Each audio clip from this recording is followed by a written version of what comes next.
दवाखान्यातून त्याला काय माहिती काय नाही गरज नव्हती तरी पण डिस्चार्ज दिलेला आहे त्याला. त्याच्या अंगात अवसान नाही, तुम्ही स्वतः जाऊन बघू शकता त्याच्या अंगात अवसान नाही. त्याला दवाखान्यात परत म्हणून ऍडमिट करावं लागेल आणि त्यानं भेट आहे त्यानं गावात राहायचं नाही म्हणून आता तिला त्याच्या मला आपण गाव घेऊन जाऊया. वातावरण खराब आहे बरं काय.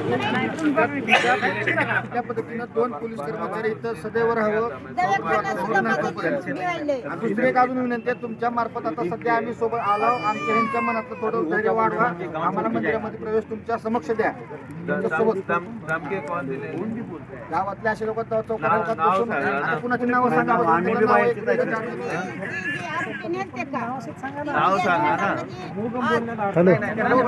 त्याच्यासाठी काय माहिती त्याच्यासाठी 2 कर्मचारी गॅस आहे, 2 कर्मचारी द्यायच्यासाठी